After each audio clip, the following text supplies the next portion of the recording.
Where's the, There you are. I'm You're on. really, oh, that's feedback, Here that's he comes. weird. Here he comes. Nope, there he went. There he went.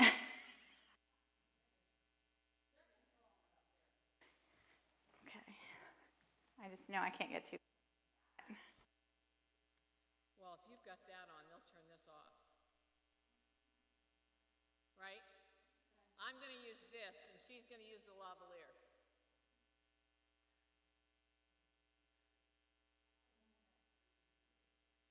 So you're good.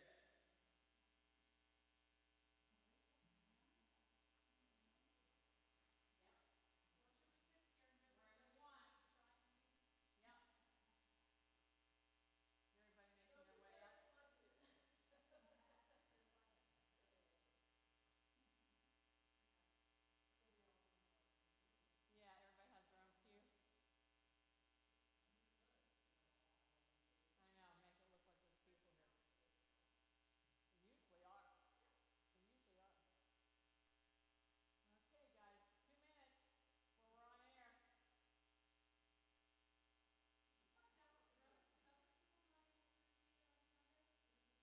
I don't know. There was, here. Barb, Ron will tell you.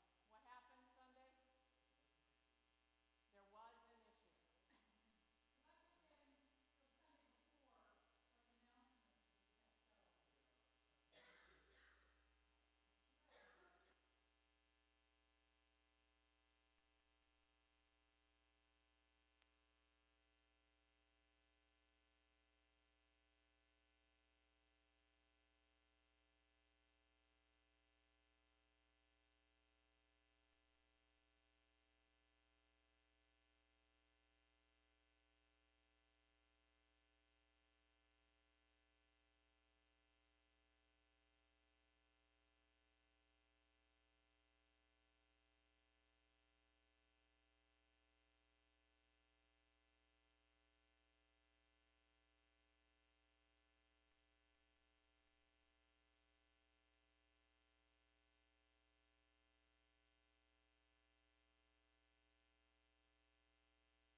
Lost him.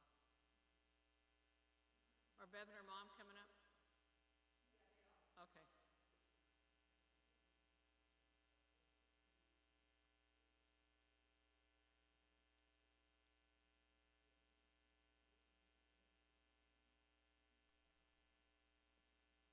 Thank you, everybody, for all the good food. It was delicious. Thank you so much. Take the chicken home. Fill up those take-home containers.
Okay, I'm ready.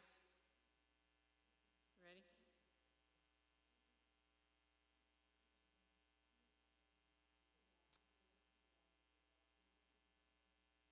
Thanks everybody for joining us for the World Thank Offering on this evening. We had about 20 people for dinner, so that was really good. The theme is transformation, and when we've been doing the story here at church, we've been talking about all different kinds of people that have gone through transformation between Genesis and Samuel. So can you think of anybody? We've had Jacob, and we've had Moses, we've had David, we've had Joseph, and if you think about the New Testament, what's the first person, one of the biggest people that I think of as far as a transformation is Paul. So I'm going to read a little bit from the handbook. It says, the powerful moments of transformation often come not only with new insights and opportunities, but also challenges. Sometimes they occur in high places and in moments of crisis. Some of the challenges we may face could include breaking away from habits or things we connect with our identities. While transformation or change can sometimes scare us, it's important to remember that they are part of life and very much needed to give us hope and keep us accountable to the needs of our physical and spiritual lives, our communities, and the world. Creation is in constant transformation. That includes us as we go through the cycle of life interconnected with one another. Life-giving transformation is needed for growth and healing in our bodies, minds, spirits, and in all of nature, but it does require a healthy environment and good stewardship. This month, as we celebrate World Thank Offering, we are bringing our gifts of gratitude for the transformation of local and global communities by raising money for women, children, and youth in our neighborhoods and around the world. And I'd like to read Romans 12:2. Do not conform any longer to the pattern of this world, but be transformed by the renewing of your mind. Then you will be able to test and approve what God's will is, his good, pleasing, and perfect will.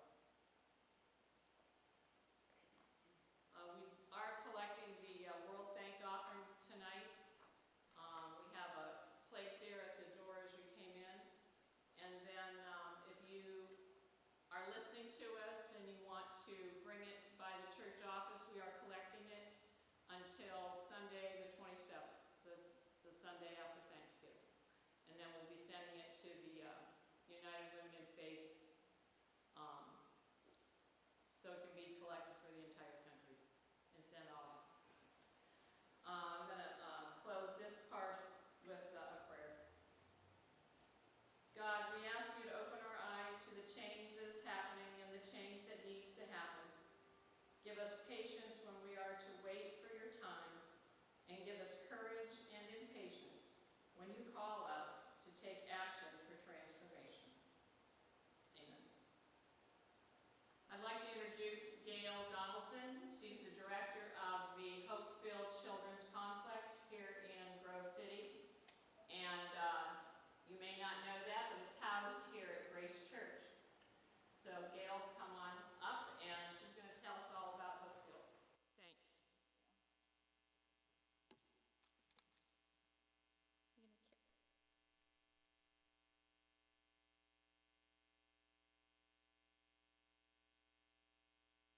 Okay. All right, well, this is my first live stream, so I'm saying a word to the big guy that I don't fall on my face or trip and fall or Knock something over. Oh. Or do that. Make something really loud. So I'm Gail. As she said, I'm Gail Donaldson. And that cute little guy up there is Charlie. He's my parrot. He likes to talk and eat peanuts and interrupt Zoom calls. And he has his pen ready to go. So we're going to talk about Hopefield Children's Complex tonight. All right, so for those of you who don't know me, I'm Gail Donaldson. I've been a speech-language pathologist for 25 years. 21 of those I've spent working with children. And at one time, I had a pediatric therapy clinic just across the way called Adventure Time Pediatric Therapy and Learning Center. I still have the company, but I don't have the clinic anymore. But in the 5 years that I had that, we served 500 children, which is no small thing. We had 500 children who came for speech, occupational, and physical therapy. So that shows you, one, the quality of the work that we did, but more importantly, the need in the community. It's a lot of children who needed services. So during that time that I was there, my husband and I founded Hopefield Children's Complex, and that is a nonprofit, which I'm going to tell you about here in a minute, but it's very near and dear to my heart. So I'm a mom, not a job for the faint of heart, and that's my handsome son up there. He's a freshman at Slippery Rock University, and I never feel closer to God than when I'm in nature, and especially in my kayak, so that's the three of us having a good time on the river.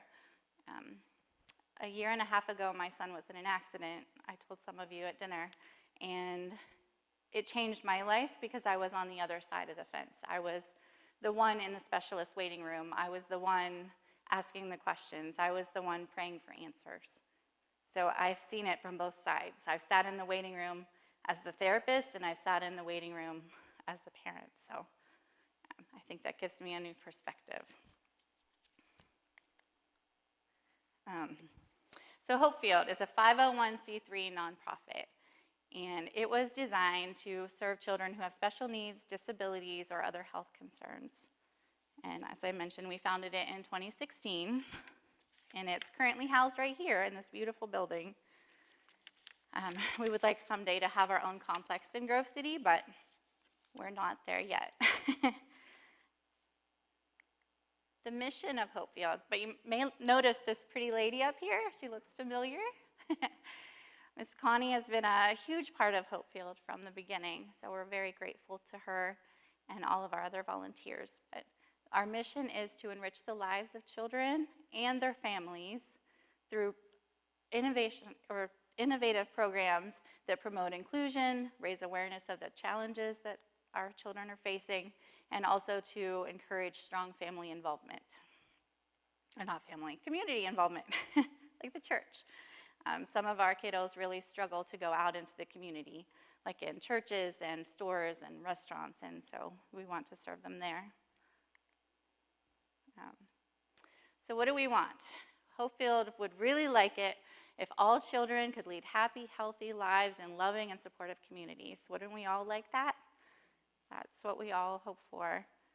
But we want children of all abilities to be able to feel valued and included and just cherished for the beautiful beings that they are, wherever they go in the community.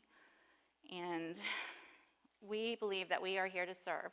So we're here to serve the children and the families in any way that we possibly can. And our goal is to create an atmosphere of kindness and support and hope throughout the community. So you may recognize Connie again up there. I think she's on a swing. I'm not sure she sent me that picture.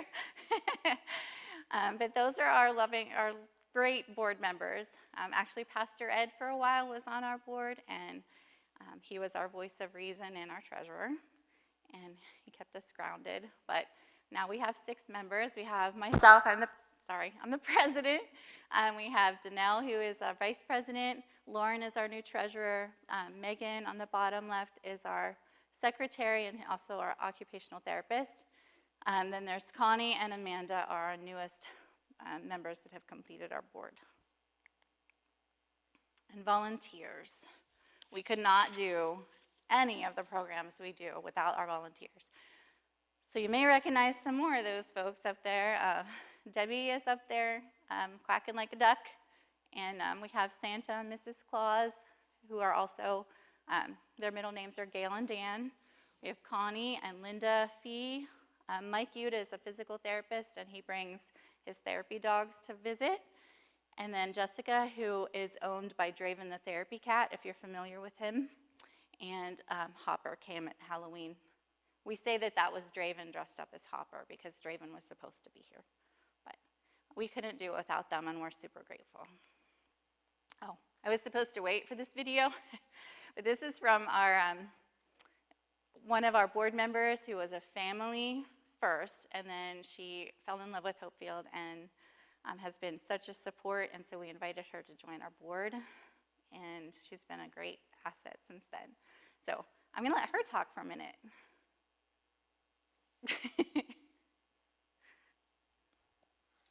Hi, I am Amanda McIsaac, the mom to Andrew McIsaac, and one of the board members for Hopefield Children's. And I wanted to just take a minute to let you know what a huge impact Hopefield has made on the life of my son and daughter, along with why I joined Hopefield on their board. My son Andrew has Down syndrome and childhood apraxia of speech. So this makes it difficult for him to be understood many times by his peers and adults, as well as causes some issues with his enjoyment during different holidays, whether it's going to events that are hosted in the community that are just too loud, too many people, too many unknowns. So having the offerings of sensory-friendly holidays at Hopefield Children's has been such a blessing.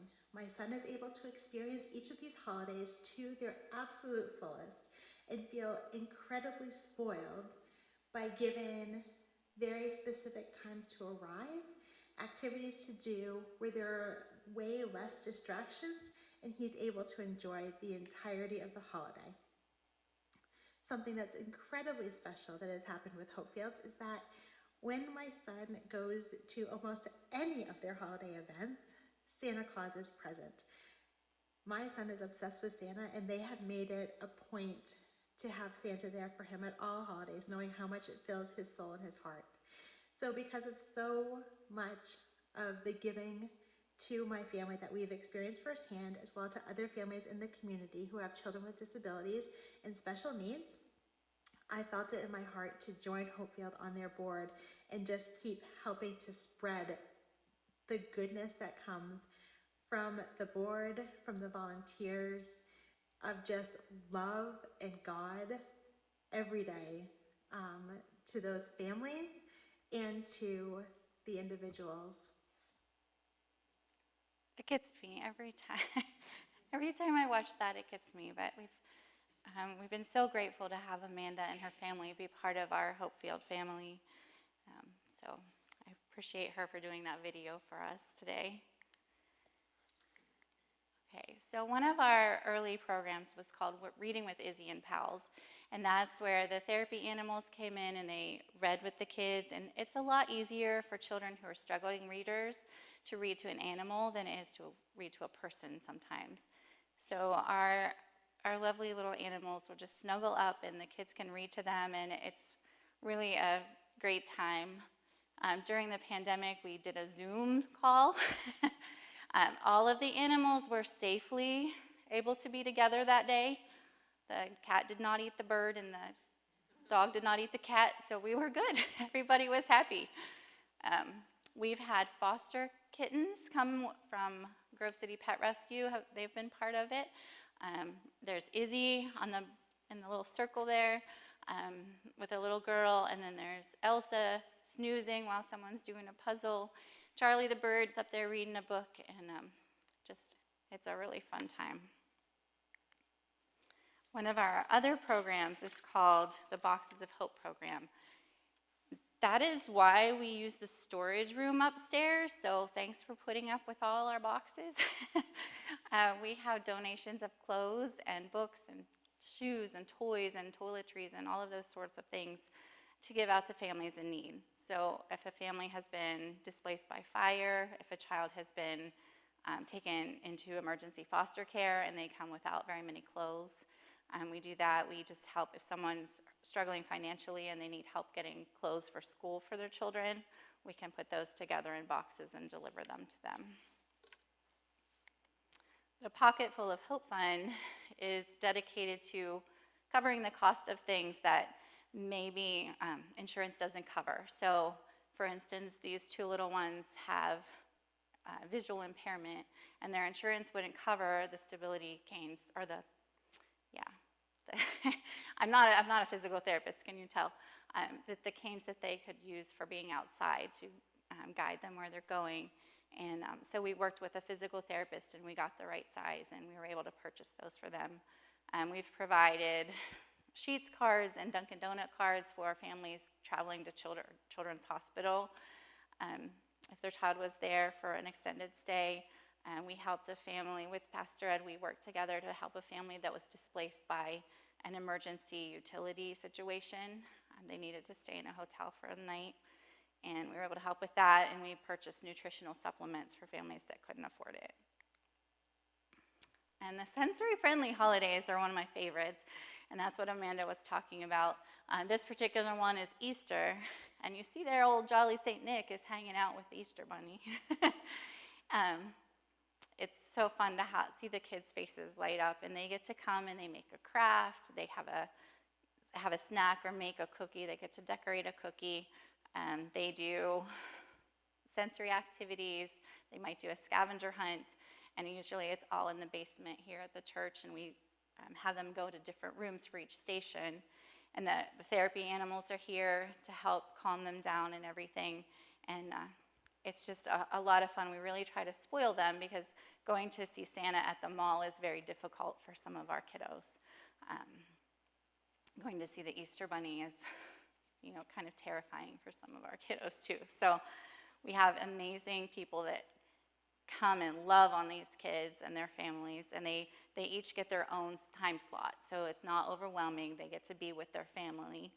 So we just really love that. So there's Halloween. Amanda's little guy is the big bad down there. He's the big bad wolf. There's Danelle and Marley. They're doing the Monster Mash, I think it was. They decorate pumpkins. It's just a good time. And of course, Draven likes to hang out whenever he can. One of my favorite pictures from Hopefield events is the one on the left with Santa and Drew walking down the hall. It just melts my heart every time I see that picture. And one year I made 36 gingerbread houses to bring in for the kids to decorate. I probably won't be doing that again. I didn't even want to smell ginger for quite a while. But members of the community donated things to decorate them with, like George Howe donated all the candy. So we feel really blessed that the community has supported us in the way that they have. We'd like to try some other programs like New Year's Day, Valentine's Day, St. Patrick's Day. July 4th is one we're hoping to add this coming year, and Thanksgiving. It'll be fun. So our next holiday is coming up on December 10th. We already have 18 children signed up, and that will be here in the basement again, and it's a hot cocoa theme. So I'm pretty excited. I'm hoping I can drink hot cocoa by then. This year we did a new project. We did the Back to School Bash. We did it out at the park where the all-accessible playground is, and we worked with the bus company, and they brought a school bus, and we raffled off backpacks and other school supplies, and we had the children make social stories with themselves. So they got to have paper dolls, and they decorated them to look like themselves and their family. And of course, Draven came to hang out. He's always good for bringing treats for the kids. But we know that sometimes going to school that first time is very hard. Getting on that school bus when you have your sensory system is out of whack, it can be a lot. So we let them explore the school bus, and we even gave Draven his own story about what the rules are for getting on the school bus safely. It was a good time. Another program that we are hoping to start in January is a financial freedom workshop for families. A lot of our families struggle financially because of the needs their children have. one hospital trip can set you way back. So we would like to help them get out of debt, stay out of debt, and save for the future of their children, like if they need care in the future.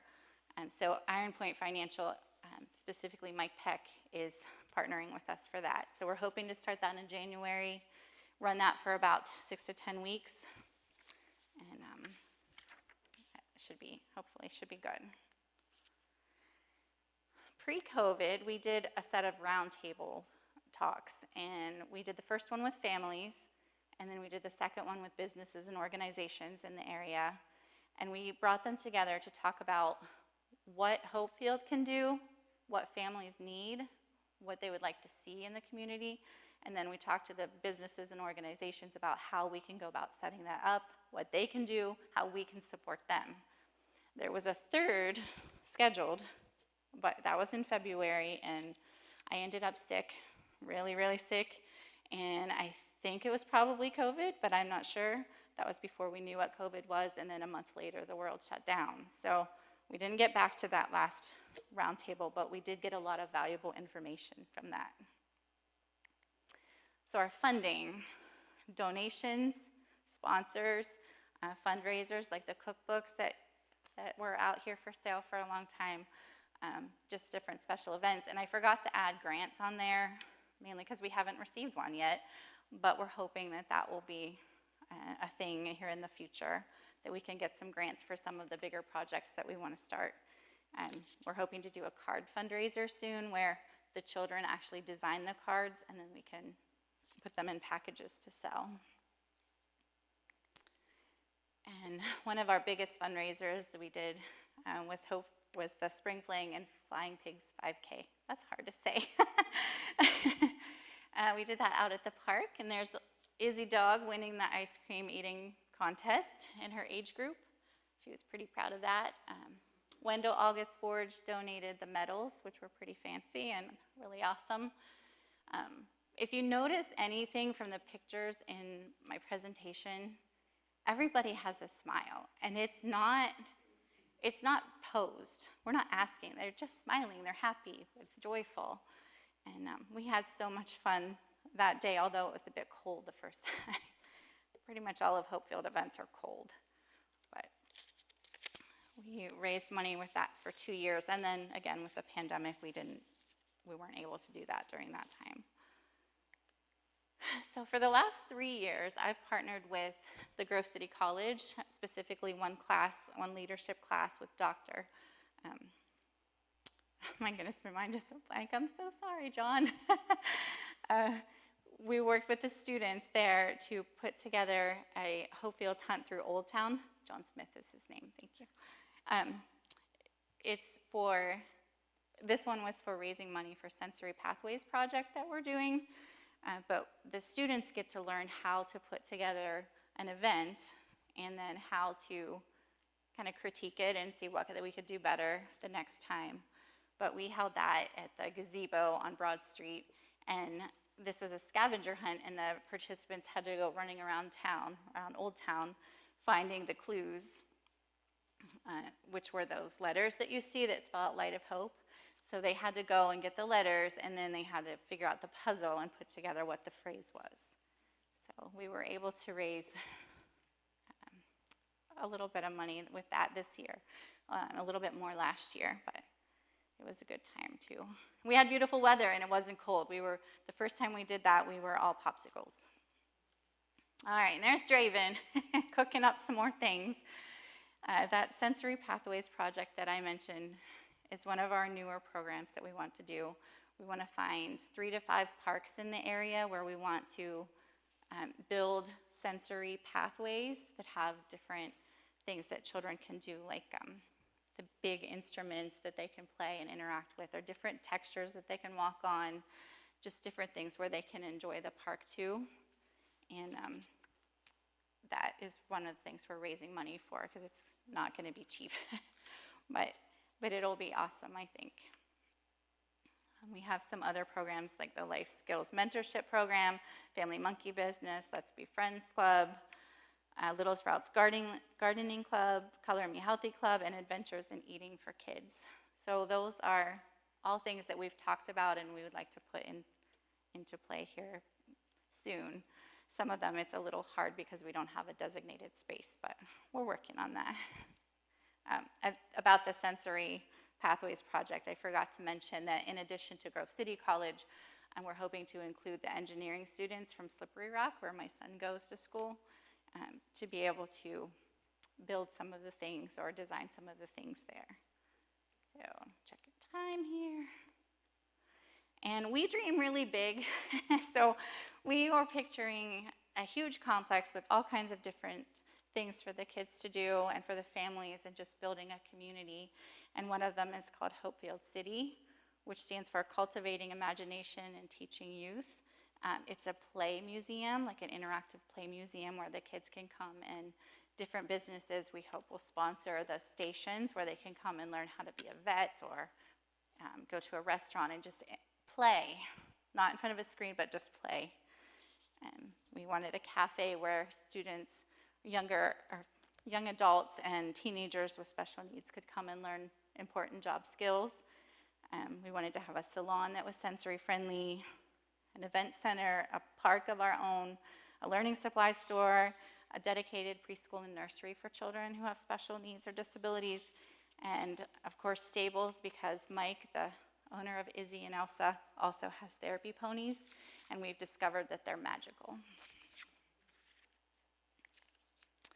And it may be a little hard to see, I crammed a lot in there, but what's coming up in 2023, there's quite a bit. I'm not going to read all of that to you, but we'll have our normal sensory-friendly holidays, and we'll do, hopefully, at least one additional one. Our back-to-school bash we would like to do again. I'm going to do some photo shoots with the kids, and so they can get their pictures taken for the holidays or a Mother's Day and Father's Day, possibly. And we'd like to be in a parade this year, and maybe have some of our bigger fundraisers again. So, and there is me. My contact information is there. I do have some cards if you'd like them. The email address isn't working quite right. Ed knows about this problem. So if you promise not to use the email address on the card, but use this one, I'll give you some of those. But my phone number is there, and I really appreciate your time. That's it. Do you? See, I knew I was going to drop something. Do you have any questions?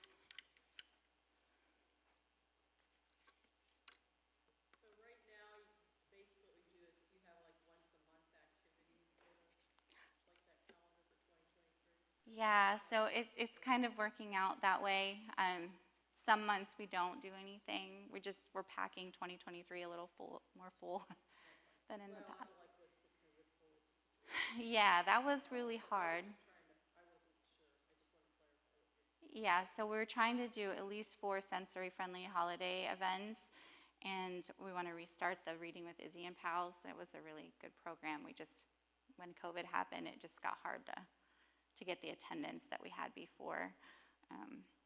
And then, of course, the workshop for families we want to try. Yeah, I'm hoping that will turn out really well. So do you have a regular group of people, clients? Like attendees, like participants. Yeah, so we have some very faithful families who come to almost every event that we offer, and are regulars, and then we've tried to reach out to some new families. And how we get some of those families is just through word of mouth, and then I'm an early intervention therapist, so I go to homes in 3 counties, and so I always invite those families to join us, and other therapists obviously can invite their families to come too. But we have it limited to just a certain number of slots, so we work from 9 to 3 on a Saturday, and we make sure that each child gets a designated time for each station. So we're limited by how many, if we have 4 stations usually, that limits our number of children totally. But we usually come and set up the night before, and that's always fun too. And then we get to watch the kids' faces light up when they come in. It's kind of magical. Any other questions? Before you go, Barb has something she wants to let you know. Hi. We've been on Zoom Bible studies before Yes. together. Yeah. So nice to see people in real life. Yeah. Well, I'm chair of church council here at Grace Church, and last night we met, and I have the privilege of telling you that within the week or so, I think Ron's got it all scheduled, you will be receiving $5,000 from Grace Church. We want you to be aware of it coming. What a wonderful outreach you have for our community, and thank you, thank you, thank you. Thank you so much. Ooh, that was not expected. Thank you. So I don't even know what to say. That money will be very well used, I promise. All of our programs are volunteer. We don't take money for anything. So, whoo!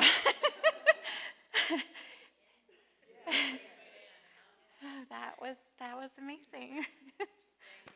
Thank you, Gail. Thank you.